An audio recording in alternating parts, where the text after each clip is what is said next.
இளங்கதிர் காலை செய்திகளுக்காக ரேவதி. காவேரி ஜெகநாதன். முதலில் தலைப்புச் செய்திகள். காவிரி நீர் பங்கீடு குறித்த வழக்கு உச்சநீதிமன்றத்தில் இன்று முதல் விசாரணை.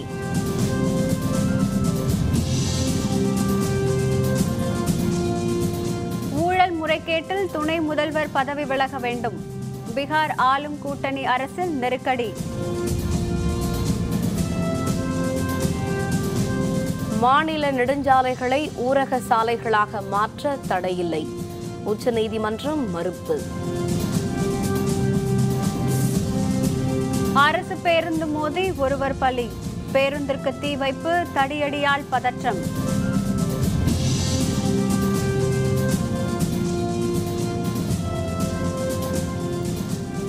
தமிழகம் புதுச்சேரியில் நள்ளிரவில் பலத்த மழை. சென்னையில் விடிய விடிய மழை.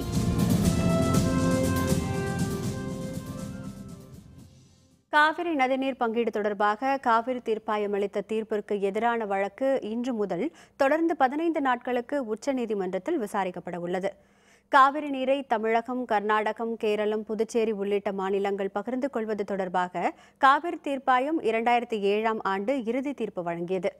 அதன்படி காவிரி ஆற்றில் ஆண்டுதோறும் தமிழகத்திற்கு 419 டிஎம்சி நீரும், கர்நாடகாவுக்கு 270 டிஎம்சி நீரும், கேரளாவுக்கு 30 டிஎம்சி நீரும், புதுச்சேரிக்கு 7 டிஎம்சி நீரும் ஒதுக்கீடு செய்யப்பட வேண்டும். இந்த தீர்ப்பை எதிர்த்து தமிழகம், கர்நாடகம் உள்ளிட்ட 4 மாநிலங்கள் தனித்தனியாக மேல்முறையீடு செய்தன. இந்த தீர்ப்பில் விளக்கம் கோரி தமிழ்நாடு, கேரளா, புதுச்சேரி அரசுகள் மனுக்களை தாக்கல் செய்துள்ளன. அவற்றை உச்சநீதிமன்ற நீதிபதிகள் தீபக் மிஸ்ரா, அமிதவ ராய், ஏஎம் கவின்வில்கர் ஆகியோர் அடங்கிய அமர்வு விசாரிக்கிறது. இந்த வழக்கு தேதி குறிப்பிடப்படாமல் ஒத்திவைக்கப்பட்ட நிலையில் நேற்று கர்நாடக அரசின் மேல்முறையீட்டு மனு உச்சநீதிமன்றத்தில் விசாரணைக்கு வந்தது. அப்போது இந்த வழக்கின் விசாரணை இன்று முதல் நடைபெறும் என்று அறிவிக்கப்பட்டது. இன்று தொடங்கி 15 நாட்களுக்கு இந்த வழக்கின் விசாரணை நடைபெறும் எனவும் உச்சநீதிமன்றம் தெரிவித்துள்ளது. பீகார் துணை முதல்வர் பதவியில் இருந்து லாலுவின் மகன் தேஜஸ்வி யாதவ் விலகுவது குறித்து முடிவெடுக்க நிதிஷ்குமாரின் ஐக்கிய ஜனதாதளம் கட்சி 4 நாள் கெடு விதித்துள்ளதால் மகா கூட்டணி உடையும் நிலை ஏற்பட்டுள்ளது. பீகாரில் கடந்த 2015இல் நடைபெற்ற சட்டப்பேரவை தேர்தலில் லாலு பிரசாத்தின் ராஷ்டிரிய ஜனதாதளம், நிதிஷ்குமாரின் ஐக்கிய ஜனதாதளம், காங்கிரஸ் ஆகியவை இணைந்து மகா கூட்டணி அமைத்து ஆட்சியை பிடித்தன. லாலு மற்றும் அவரது குடும்பத்தினர் மீது ரயில்வே துறையில் நடைபெற்ற முறைகேடுகள் தொடர்பாக சிபிஐ அண்மையில் வழக்கு பதிவு செய்தது. இதில் பீகார் துணை முதல்வராக உள்ள தேஜஸ்வி முக்கிய குற்றவாளியாக சேர்க்கப்பட்டுள்ளார். இதனால் கடும் அரசியல் நெருக்கடி ஏற்பட்டுள்ள நிலையில் நிதிஷ்குமார் தலைமையில் நடைபெற்ற ஐக்கிய ஜனதாதளம் கூட்டத்தில் தமது நிலையை விளக்க ராஷ்டிரிய ஜனதாதளத்திற்கு 4 நாள் அவகாசம் அளிக்கப்பட்டுள்ளது. இதனிடையே பணமோசடி வழக்கில் லாலு பிரசாத்தின் மகளும் நாடாளுமன்ற மாநிலங்களவை எம்பியுமான மிசா பார்த்தியிடம் நேற்று 8 மணி நேரம் அமலாக்கத்துறை அலுவலர்கள் விசாரணை நடத்தினர். இந்த விசாரணையில் மிசா பார்த்தியின் கணவர் சைலேஷ்குமார் ஆஜராகவில்லை. மாநில நெடுஞ்சாலைகளை ஊரக சாலைகளாக மாற்றும் மாநில அரசுகளின் உத்தரவுக்கு தடை விதிக்க உச்சநீதிமன்றம் மறுத்துள்ளது. இதனால் மதுக்கடைகள் இயங்க தடையில்லை என கருதப்படுகிறது.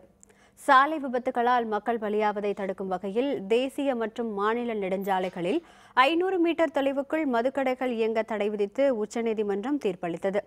இதையடுத்து பல்வேறு மாநிலங்களில் தேசிய மற்றும் நெடுஞ்சாலைகளில் இருந்த ஆயிரக்கணக்கான மதுக்கடைகள் மூடப்பட்டன.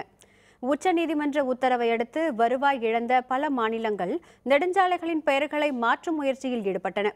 பஞ்சாப் மாநிலம் சண்டிகர் வழியாக செல்லும் மாநில நெடுஞ்சாலையை முக்கிய மாவட்ட சாலையாக மாற்றி பஞ்சாபில் ஆளும் முதல்வர் அம்ரீந்தர் சிங் தலைமையிலான காங்கிரஸ் அரசு உத்தரவிட்டது.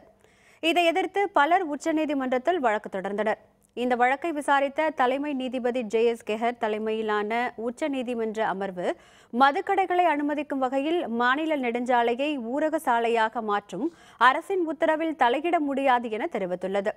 இது தொடர்பாக பஞ்சாப் மற்றும் ஹரியானா உயர்நீதிமன்றம் அளித்த தீர்ப்பை ஏற்றுக்கொள்வதாகவும் கூறியுள்ளது. ராமேஸ்வரம் அருகே சாலை ஓரத்தில் நடந்து சென்றவர் அரசு பேருந்து மோதி பலியானார்.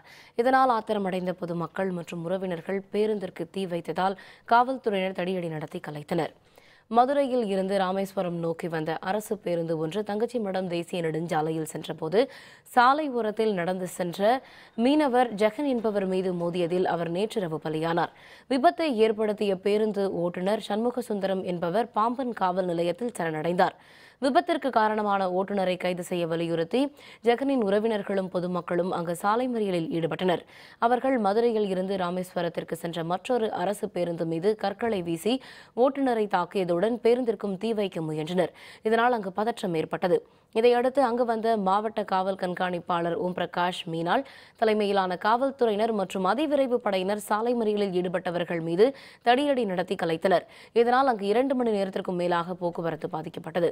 செய்தியாளர்கள் மற்றும் அலுவலர்கள் மீது போராட்டக்காரர்கள் தாக்குதல் நடத்தி விரட்டி அடித்தனர். மாவட்ட ஆட்சியரும் அங்கு நேரில் வந்து விசாரணை நடத்தி சம்பவ இடத்தை பார்வையிட்டார். ஊர்க்கார் எல்லாம் இங்கே வந்துட்டு ரோடு மறியல் பண்ணியிருக்காங்க. நம்ம போலீஸ் பேசும்போது அவங்க ஸ்டோன் பெல்ட் பண்ணியிருக்காங்க. 2 டிஎன்எஸ்டிசி பஸ்ஸில் ஸ்டோன் பெல்ட் பண்ணிவிட்டு ஃபயரிங் ட்ரை பண்ணியிருக்காங்க. அந்த டைமில் நம்ம சேஸ் பண்ணிவிட்டு எல்லாம் கிளியர் பண்ணிவிட்டு இப்போ சிச்சுவேஷன் கண்ட்ரோலில் இருக்குது. இங்கே 6 பிளேஸில் பிக்கெட்டிங் போட்டிருக்கேன். ஒரு ஏடிஎஸ்பி, 2 டிஎஸ்பிஸ் அண்ட் 60 அதர்ஸ் இருக்காங்க. இறைச்சிக்காக மாடுகளை விற்பனை செய்ய தடையில்லை என்று கூறி உச்சநீதிமன்றம் உத்தரவிட்டுள்ளது. பிரதமர் நரேந்திர மோடி தலைமையிலான மத்திய அரசு மாடுகளை இறைச்சிக்காக விற்பதை தடை செய்யும் உத்தரவை அண்மையில் பிறப்பித்தது. இதற்கு நாடு முழுவதும் கடும் எதிர்ப்பு எழுந்த நிலையில் மாட்டிறைச்சி வைத்திருந்ததாக கூறி பல அப்பாவி மக்கள் தாக்கப்படுகின்றனர். இதில் சிலர் பலியாகினர். இந்த நிலையில் மாட்டிறைச்சி தடை தொடர்பான மத்திய அரசின் உத்தரவுக்கு இடைக்கால தடை விதித்து உச்சநீதிமன்றம் தீர்ப்பளித்தது. சென்னை உயர்நீதிமன்ற மதுரை கிளையில் தொடரப்பட்ட வழக்கு ஒன்றில் விரும்பிய உணவை சாப்பிடுவது தனி மனித உரிமைகளில் ஒன்றாகும் என்றும் அதனை மறுக்கும் மத்திய அரசின் உத்தரவு ரத்து செய்யப்படுவதாகவும் தீர்ப்பளிக்கப்பட்டது. இதனை எதிர்த்து தொடரப்பட்ட மேல்முறையீட்டு மனு உச்சநீதிமன்றத்தில் நேற்று விசாரணைக்கு வந்தது. அப்போது மாடுகளை இறைச்சிக்காக விற்பதை தடை செய்யும் மத்திய அரசின் உத்தரவுக்கு நாடு முழுவதும் இடைக்கால தடை விதிக்கப்படுவதாகவும் அடுத்த விசாரணை நடைபெறும் வரை இந்த தடை நடைமுறையில் இருக்கும் என்றும் உச்சநீதிமன்றம் திட்டவட்டமாக கூறியுள்ளது. மேலும் சென்னை உயர்நீதிமன்றத்தின் மதுரை கிளையில் அளிக்கப்பட்ட தீர்ப்பு செல்லும் என்றும் அதனை ரத்து செய்ய இயலாது என்றும் உச்சநீதிமன்றம் தெரிவித்துள்ளது. நாடாளுமன்ற மழைக்கால கூட்டத்தொடர் வருகிற 17ஆம் தேதி தொடங்க உள்ள நிலையில் இதுகுறித்து ஆலோசிக்க நடத்தப்பட உள்ள அனைத்துக் கட்சி கூட்டத்தை புறக்கணிக்க திரிணாமுல் காங்கிரஸ் முடிவு செய்துள்ளது. நாடாளுமன்ற மழைக்கால கூட்டத்தொடர் வருகிற 17ஆம் தேதி தொடங்க உள்ளது. இதுகுறித்து விவாதிக்க வருகிற 16ஆம் தேதி அனைத்துக் கட்சிகளின் ஆலோசனை கூட்டத்திற்கு நாடாளுமன்ற விவகாரத்துறை ஏற்பாடு செய்துள்ளது. இந்நிலையில் அனைத்துக் கட்சி கூட்டத்தை திரிணாமுல் காங்கிரஸ் புறக்கணிக்கும் என்று அக்கட்சியின் தலைவர் மம்தா பானர்ஜி தெரிவித்துள்ளார். மேற்கு வங்கத்தில் கோர்காலான் தனிமாநில கோரிக்கையை வலியுறுத்தி டார்ஜிலிங்கில் நடைபெறும் தொடர் போராட்டத்தை மத்திய அரசு கண்டுகொள்ளவில்லை என்று மம்தா பானர்ஜி குற்றம் சாட்டியுள்ளார். நாடாளுமன்ற கூட்டத்தொடரில் ஜிஎஸ்டி விவகாரம், விவசாயிகள் தற்கொலை உள்ளிட்ட பல்வேறு பிரச்சினைகளை எழுப்ப திரிணாமுல் காங்கிரஸ் திட்டமிட்டுள்ளது. தமிழகத்தில் உள்ளாட்சித் தேர்தலை மாநில அரசு நடத்தாதது வருத்தமளிப்பதாகவும் தமிழக கோவில்களில் திருட்டுக்களை கண்காணிக்க அரசு உளவுத்துறை மூலம் நடவடிக்கை எடுக்க வேண்டும் என மத்திய இணையமைச்சர் பொன் ராதாகிருஷ்ணன் தெரிவித்துள்ளார். திருநெல்வேலி பாளையங்கோட்டையில் வீரன் அழகுமுத்துக்கோனின் குருபூஜை விழாவை முன்னிட்டு இந்திய கல்வி முன்னேற்றக் கழகம் சார்பில் நடைபெற்ற பொதுக்கூட்டத்தில் கலந்து கொள்ள வந்த அவர் முன்னதாக பாளையங்கோட்டை தெற்கு பஜாரில் உள்ள வீரன் அழகுமுத்துக்கோனின் சிலைக்கு மாலை அணிவித்து மரியாதை செலுத்தினார். பின்னர் செய்தியாளர்களுடன் பேசிய அவர், தமிழக கோவில்களில் சிலைகள் திருட்டு போவதை தடுக்க அரசு நடவடிக்கை எடுக்க வேண்டும் என வலியுறுத்தினார். அமர்நாத் யாத்திரை சென்ற பக்தர்கள் மீது நடத்தப்பட்ட தாக்குதல் கோழைத்தனமானது என்றும் பொன் ராதாகிருஷ்ணன் குறிப்பிட்டார். ஆலயத்தில் பூட்டி வைக்கப்பட்ட பல்லக்கு போன்றவை காணாமல் போகுது, சிலைகள் காணாமல் போகுது, மரகதலிங்கம் போன்றவையெல்லாம் காணாமல் போகுது. இதெல்லாம் ஏற்றுக்கொள்ள முடியாத ஒரு விஷயம். தமிழக உளவுத்துறை, தமிழக காவல்துறை இதில் கவனம் கொடுக்க வேண்டும் என்று நாம் கேட்டுக்கொள்கிறோம். நடத்த வேண்டும் என்று நாம் தொடர்ந்து வலியுறுத்திட்டு இருக்கிறோம். இதுக்கு முன்னாடி நடத்தி முடித்திருக்க வேண்டும். இப்போ நடத்தாமல் இருக்கிறது வருத்தத்துக்குரிய விஷயம். பாப்பா என்ன சொல்றாங்கன்னு பார்ப்போம். வெப்பச்சலனத்தின் காரணமாக சென்னை உள்ளிட்ட தமிழகத்தில் பல்வேறு மாவட்டங்களில் நேற்று பரவலாக மழை பெய்தது. வெப்பச்சலனம் காரணமாக தமிழகத்தில் அடுத்த 3 நாட்களுக்கு மழை பெய்யும் என வானிலை ஆய்வு மையம் தெரிவித்திருந்தது. இந்த நிலையில் நேற்று இரவு சென்னை நகரிலும் கிண்டி, ஈக்காட்டுத்தாங்கல், வேளச்சேரி, அடையாறு, தாம்பரம், குரோம்பேட்டை, பல்லாவரம் என பல்வேறு இடங்களிலும் கனமழை பெய்தது. இந்த மழை விடிய விடிய நீடித்தது. இதேபோன்று காஞ்சிபுரம் மாவட்டத்திலும் பல்வேறு பகுதிகளில் மழை பெய்தது. திருவள்ளூர் மற்றும் திருத்தணி, கும்மிடிப்பூண்டி, பொன்னேரி, மாதவரம் என மாவட்டத்தின் சுற்றுவட்டார பகுதிகளிலும் நல்ல மழை பெய்தது. கனமழை காரணமாக மின்சார விநியோகம் துண்டிக்கப்பட்டதால் மக்கள் அவதியடைந்தனர். திருவாரூர் மற்றும் அதன் சுற்றுவட்டார பகுதிகளில் மழை பெய்தது. இதேபோல் கடலூர் மாவட்டம் சிதம்பரம் உள்ளிட்ட பகுதிகளிலும் காற்றுடன் பலத்த மழை பெய்தது.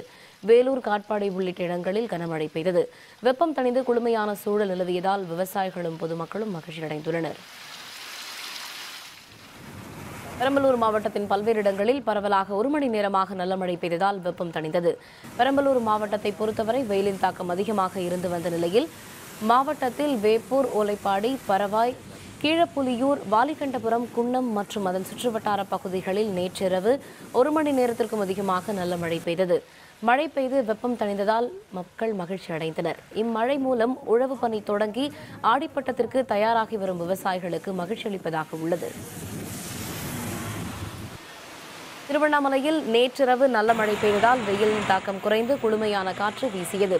திருவண்ணாமலையில் கடந்த பல மாதங்களாக வெயிலின் கடுமை காரணமாக வறண்ட சூழ்நிலை நிலவியது. நிலத்தடி நீர்மட்டமும் வெகுவாக குறைந்த நிலையில் மக்கள் மழையை மிகுந்த ஆவலுடன் எதிர்பார்த்து காத்திருந்தனர். அண்ணாமலையார் கோவிலில் 2 நாட்களுக்கு முன் வருண யாகம் மற்றும் வருண ஜபம் நடைபெற்றது. இந்நிலையில் நேற்றிரவு திருவண்ணாமலையில் நல்ல மழை பெய்தது. இதனால் மக்கள் மகிழ்ச்சி அடைந்தனர். இதேபோன்று புதுச்சேரியில் நேற்றிரவு முழுவதும் கனமழை பெய்ததால் குளிர்ச்சியான சூழல் நிலவுகிறது. புதுச்சேரி நகரில் மட்டுமின்றி புறநகர் பகுதிகளிலும் நேற்றிரவு முழுவதும் கனமழை பெய்தது. இதனால் வெப்பத்தின் தாக்கம் தணிந்து குளிர்ச்சியான சூழல் நிலவுகிறது. தமிழகத்திற்கு திட்டமிட்டு கேடு விளைவிக்கிறது மத்திய அரசு மீது வைகோ குற்றச்சாட்டு. விவரம் விளம்பர இடைவேளைக்கு பிறகு.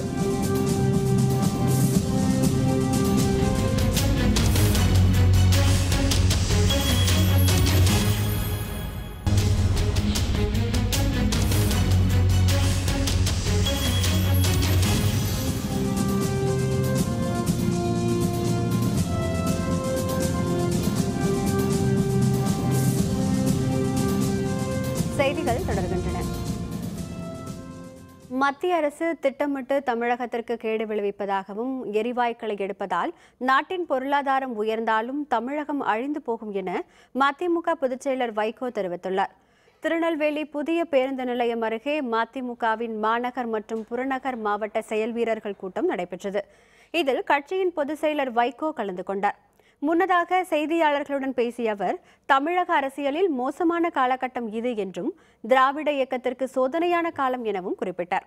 மத்திய அரசு கூட்டாட்சி தத்துவத்திற்கு வேட்டு வைப்பதாகவும் காவிரி படுகையை ஒழித்து கட்ட முடிவு செய்துள்ளதாகவும் அவர் குற்றம் சாட்டினார். கதிராமங்கலம் போராட்டத்தை அடக்கிவிடலாம் என்ற எண்ணத்தை அரசு மாற்றிக்கொள்ள வேண்டும் எனவும் வைகோ வலியுறுத்தினார். திராவிட இயக்கத்துக்கு சோதனை காலம், தமிழகத்தை அபாயங்கள் சூழ்ந்திருக்கிற காலம், தமிழின உரிமைகளுக்கு, செந்தமிழ் மொழியின் சிறப்புக்கு மத்திய அரசு மறைமுகமாக கேடுகளை விளைவிக்க முனைந்திருக்கக்கூடிய ஒரு காலம். மீத்தேன் எரிவாயு, ஷேல் எரிவாயு இரண்டும் உள்ளே இருக்கிறது.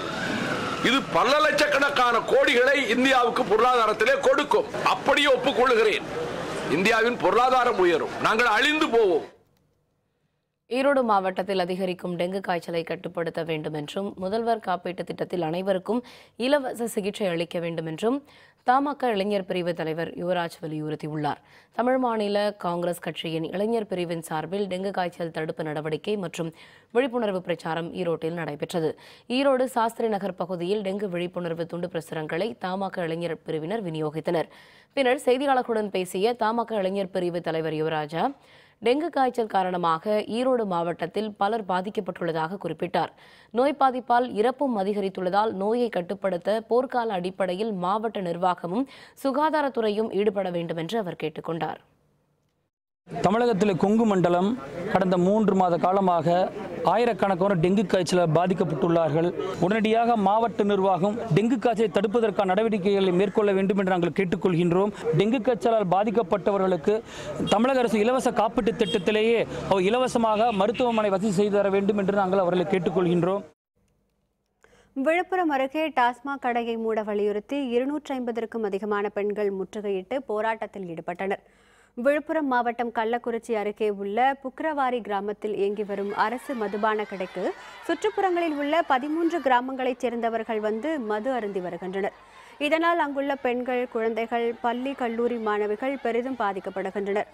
ஆண்கள் குடித்துவிட்டு தகராறு செய்வதாகவும் வீட்டில் உள்ள பொருட்களை விற்றுவிடுவதாகவும் பெண்கள் தெரிவித்தனர். பாதிக்கப்பட்ட 250க்கும் அதிகமான பெண்கள் ஊர்வலமாக வந்து டாஸ்மாக் கடையை சூறையாட முயன்றனர். காவல்துறையினர் தடுத்ததால் டாஸ்மாக் கடையை முற்றுகையிட்டு போராட்டத்தில் ஈடுபட்டனர். காவல்துறை அலுவலர்கள் நடத்திய சமாதான பேச்சுவார்த்தைக்கு பிறகு போராட்டக்காரர்கள் கலைந்து சென்றனர். ராஜீவ்காந்தி கொலை வழக்கு உள்ளிட்ட பல்வேறு முக்கிய வழக்குகளில் தடயவியல் வல்லுநராக பணியாற்றிய முன்னாள் தடயவியல் இயக்குநர் சந்திரசேகரன் உடல்நலக்குறைவால் நேற்று மரணமடைந்தார். அவருக்கு வயது 83. உடல்நலக்குறைவால் தனியார் மருத்துவமனையில் அனுமதிக்கப்பட்டிருந்த அவர் நேற்று மாலை மரணமடைந்தார். தமிழகத்தில் தடயவியல் துறை இயக்குநராக 15 ஆண்டுகள் பணியாற்றியுள்ளார். இவர் சார்ந்த துறையில் சிறப்பாக பணியாற்றியதற்காக 2000 ஆண்டு பத்மபூஷன் விருது பெற்றார். ராஜீவ்காந்தி கொலையை மையப்படுத்தி முதல் மனித வெடிகுண்டு உள்ளிட்ட 10க்கும் அதிகமான புத்தகங்களை இவர் எழுதியுள்ளார். மறைந்த சந்திரசேகரனின் உடல் பொதுமக்கள் அஞ்சலிக்காக சென்னை சைதாப்பேட்டையில் உள்ள அவரது இல்லத்தில் வைக்கப்பட்டுள்ளது. இன்று மாலை மந்தவெளியில் உள்ள தூய மேரி கல்லறை தோட்டத்தில் அவரது உடல் நல்லடக்கம் செய்யப்படும் என்று அவரது உறவினர்கள் தெரிவித்தனர். மனசுல அறிவியல் என்ன சொல்லிச்சோ அது அப்படியே வெளிப்படையா ஒரு சிறு பயமோ எதுவுமே இல்லாமல் வெளிப்படையாக சொல்லிடுவார். That was his strength. தடய அறிவியல் தான் அவருடைய கடைசி மூச்சு வரைக்கும் அவருடைய பேஷனாக இருந்தது. ஸோ அந்த அறிவியலுக்கு தான் ஒரு பெரிய இழப்பு.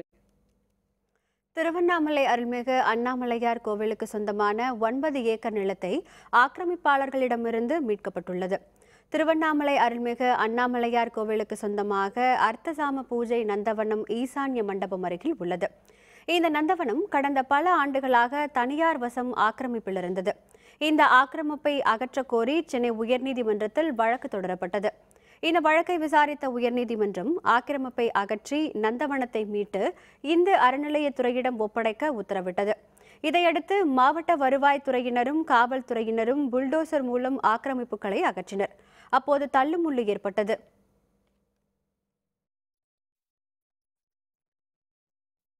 தேனி மாவட்டம் கம்பத்தில் உள்ள அருள்மிகு கம்பராய பெருமாள் கோவிலில் 14 ஆண்டுகளுக்கு பிறகு நடைபெற்ற ஆனி தேரோட்டத்தில் ஆயிரக்கணக்கான பக்தர்கள் கலந்து கொண்டு தேரை வடம் பிடித்து இழுத்தனர். கம்பத்தில் உள்ள 600 ஆண்டுகள் பழமையான கம்பராய பெருமாள் கோவில் வளாகத்தில் கம்பராய பெருமாள் கோவிலும் காசி விஸ்வநாதர் கோவிலும் தனித்தனி கொடிமரத்துடன் உள்ளன. இங்கு ஆனி தேர் திருவிழாவிற்கான கொடியேற்றம் கடந்த 9ஆம் தேதி நடைபெற்றது. திருக்கல்யாணம் மஞ்சள் நீர் திருவிழா முடிந்த நிலையில் நேற்று மாலை 4 மணிக்கு தேரோட்டம் நடைபெற்றது. இதனை காண கம்பம் மற்றும் சுற்றியுள்ள கிராமங்களைச் சேர்ந்த ஆயிரக்கணக்கான மக்கள் திரண்டு வந்தனர். முதல் நாளான நேற்று தேர் நிலையில் இருந்து புறப்பட்ட தேர் வஉசி திடலை அடைந்தது. இந்த தேரை ஆயிரக்கணக்கான பக்தர்கள் வடம் பிடித்து இழுத்தனர். 2வது நாளான இன்று காந்திஜி பூங்கா செல்லும் தேர் நாளை மீண்டும் தேர் நிலையை சென்றடையும்.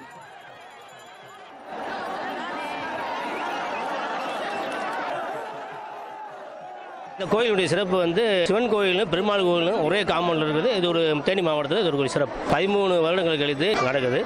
இது சுற்று வட்ட கிராமத்திலிருந்து மக்கள்லாம் அதிகமாக வந்து பல்லாயிரக்கணக்கான மக்கள் வந்து கலந்துக்கிட்டு சிறப்பாக முடிச்சாங்க. இது வந்து வருடோடு நடக்கணும்னு மக்கள் விரும்புகிறாங்க. கம்பராய பெருமாளும் இருக்கிறாரு, விஸ்வநாதரும் இருக்கிறாரு. 2 பேருக்கும் தனித்தனி கொடிமரம் இருக்கு. அப்படி 2 மூர்த்திகளும் ஒரே வளாகத்துக்குள்ள இருக்கிற ஒரு அற்புதமான கோயில். இந்த தேர் திருவிழாவின் சிறப்பு என்ன அப்படின்னா பசி பிணி பகையில்லாத ஒரு உலகத்தை உருவாக்குவதுதான் இதனுடைய தாத்பரியம். அந்த அடிப்படையில் தான் இந்த தேர் திருவிழா நடந்துகிட்டு இருக்கு. இந்திய கிரிக்கெட் அணியின் தலைமை பயிற்சியாளர் ரவி சாஸ்திரி நியமிக்கப்பட்டுள்ளதாக பிசிசிஐ அறிவிப்பு. விவரம் விளம்பர இடைவேளைக்கு பிறகு.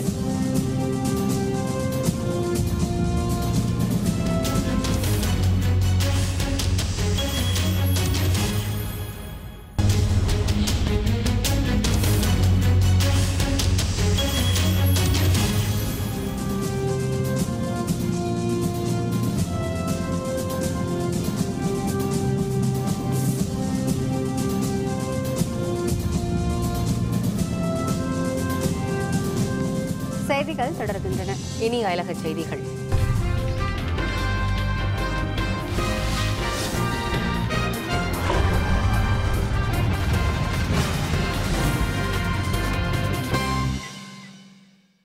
சிரியா மற்றும் ஈராக் நாடுகளில் செயல்பட்டு வரும் IS தீவிரவாத இயக்க தலைவர் அபுபக்கர் அல் பக்தி ஏவுகணை தாக்குதலில் கொல்லப்பட்டதாக சிரியா போர் கண்காணிப்பகம் தெரிவித்துள்ளது.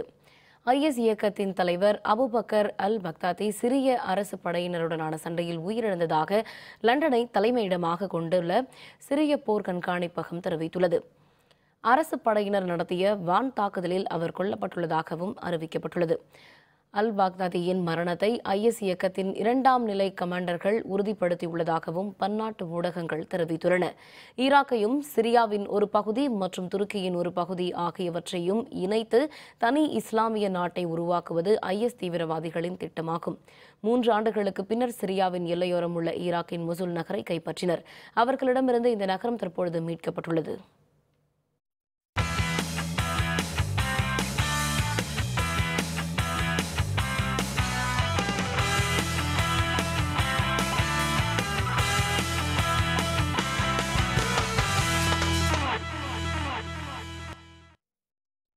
இந்திய கிரிக்கெட் அணியின் தலைமை பயிற்சியாளராக முன்னாள் கேப்டன் ரவி சாஸ்திரி நியமிக்கப்பட்டுள்ளதாக BCCI தலைவராக பொறுப்பு வகிக்கும் CK கண்ணா அதிகாரப்பூர்வமாக அறிவித்துள்ளார். இந்திய அணியின் கேப்டன் விராட் கோலியுடன் ஏற்பட்ட மோதல் காரணமாக அணியின் பயிற்சியாளராக இருந்த அனில் கும்ளே சாம்பியன்ஸ் கோப்பை தொடருடன் பதவி விலகினார். இதையடுத்து புதிய பயிற்சியாளர் பதவிக்கு போட்டியிட விரும்புவோரின் விண்ணப்பங்கள் வரவேற்கப்பட்டு நேர்காணல் நடத்தப்பட்டது. விண்ணப்பித்து இருந்தவர்களில் ஷேவாக், டாம் மோடி உள்ளிட்ட 6 பேரிடம் நேர்காணல் நடைபெற்றது. இதையடுத்து ரவி சாஸ்திரி புதிய தலைமை பயிற்சியாளராக தேர்வு செய்யப்பட்டதாக BCCI நேற்றிரவு அதிகாரப்பூர்வமாக அறிவித்தது. பந்துவீச்சு பயிற்சியாளராக ஜாகிர்கான் நியமிக்கப்பட்டுள்ளதாக இந்திய கிரிக்கெட் கட்டுப்பாட்டு வாரியத்தின் தலைவராக பொறுப்பு வகிக்கும் CK கண்ணா தெரிவித்துள்ளார். பலத்த போட்டிக்கு இடையே பயிற்சியாளராக தேர்வு செய்யப்பட்டுள்ள ரவி சாஸ்திரி 2019 உலகக்கோப்பை போட்டி வரை பயிற்சியாளராக இருப்பார். இந்தியா இலங்கை போட்டியுடன் தமது பயிற்சியாளர் பணியை தொடங்க உள்ள ரவி சாஸ்திரி இதற்கு முன் இந்திய அணியின் இயக்குநர் பொறுப்பில் இருந்தார் என்பது குறிப்பிடத்தக்கது. 43வது தமிழ்நாடு துப்பாக்கிச் சுடுதல் போட்டிகள் இன்று தொடங்க உள்ளதாக சென்னை ரைபிள் கிளப் அமைப்பின் பொருளாளர் ரவிகிருஷ்ணன் தெரிவித்துள்ளார். இது தொடர்பாக சென்னையில் செய்தியாளர்களுடன் பேசிய ரவிகிருஷ்ணன், சென்னை ரைபிள் கிளப் மற்றும் தமிழக காவல்துறை இணைந்து நடத்தும் போட்டி இன்று தொடங்கி 16ஆம் தேதி வரை சென்னை ஆவடியில் உள்ள வீராபுரத்தில் நடைபெறவுள்ளதாக தெரிவித்தார். மேலும் தமிழகம் மற்றும் புதுச்சேரியில் இருந்து 610 பேர் பங்கேற்க இருப்பதாகவும் ஏர்கன் மற்றும் ரைபிள் பிரிவில் வெற்றி பெற்றவர்களுக்கு 90 பதக்கங்கள் வழங்கப்பட உள்ளதாகவும் தெரிவித்தார். மேலும் இந்த போட்டியில் வெற்றி பெறுபவர்கள் பன்னாட்டு போட்டிகளில் பங்கேற்க இந்த போட்டிகள் உதவும் என்றும் ரவிகிருஷ்ணா தெரிவித்தார். மீண்டும் தலைப்புச் செய்திகள். காவிரி நீர் பங்கீடு குறித்த வழக்கு உச்சநீதிமன்றத்தில் இன்று முதல் விசாரணை. ஊழல் முறைகேட்டில் துணை முதல்வர் பதவி விலக வேண்டும். பீகார் ஆளும் கூட்டணி அரசில் நெருக்கடி. மாநில நெடுஞ்சாலைகளை ஊரக சாலைகளாக மாற்ற தடையில்லை. உச்சநீதிமன்றம் மறுப்பு. அரசு பேருந்து மோதி ஒருவர் பலி. பேருந்து மீது கல்வீச்சு, தடியடியால் பதற்றம்.